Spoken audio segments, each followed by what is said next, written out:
All right, Scott, how do you think today's lesson went? It went very well. Good. Very well, thank you. Yeah, no, I am in total agreement. So just to kind of recap what we talked about. Okay. Initially, our first suggestions had a lot to do with alignment. Yes. So we had our target out there that we thought we were aiming at, but we were considerably set up Misaligned. to the right of that.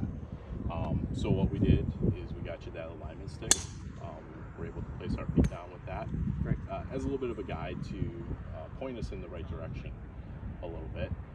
Secondly, we were discussing trying to keep our arms together throughout the course of the swing. And help me just maybe review the benefit of that, or why we're doing that. I know it had to do with the right elbow a little bit, but Right. Yeah. So we want to keep our arms working in one piece in our swing. So we want to keep them the same from start to finish.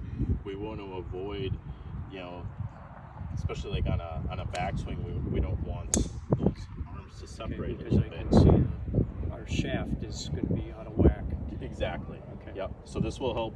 You can almost think of the shaft as like an extension of your belly button. So this is all going to come here, and then if those are moving together, here's Okay. my belly button, my shaft, everything's together. Okay. But Versus- always if I'm pulling. Yes. Okay. Yep. It's all about trying to keep the golf club on as close as possible to the proper swing. Okay. But, Okay. good question. Any other questions that you have? No? Well, yes.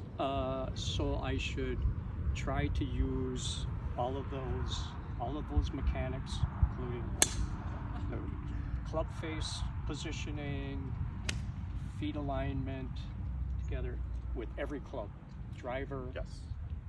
Yep. Every club. Yeah. So again, to recap, we talked about the alignment with our feet. We also talked about the club head position. The club head position was a little closed. We want to try and let me just borrow your club for a second. When we set that club down, we want that club to rest naturally, right? So we want to take the sole of that club, let it rest naturally on the ground, and take our grip and stance from there. Okay. We don't want to manipulate, Okay. the head in one way or another. Okay.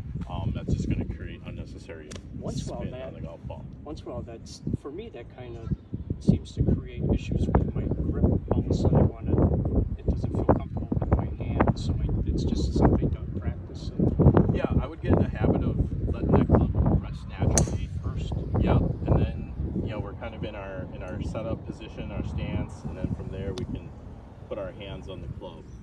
If we put our hands on the club before we put anything down, our club's going to change, and then we feel like we're moving our hands around a little bit too. So almost maybe think of putting the hands on kind of as the final step in the process. So, okay.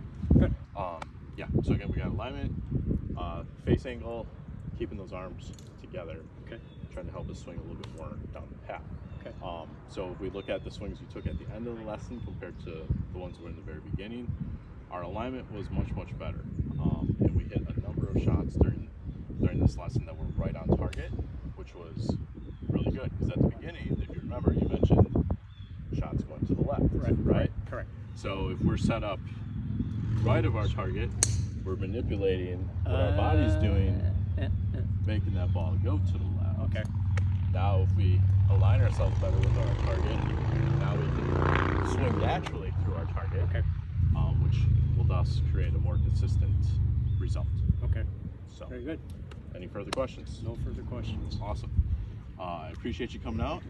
Next time we get together, we're going to keep expanding upon this. Okay. And we might throw in another wrinkle or two. So, Okay. all right. Very Thanks, good. Scott. Thank you, Chris. Good luck. Actually, I knew that. All right, if I practice with these last few? Absolutely.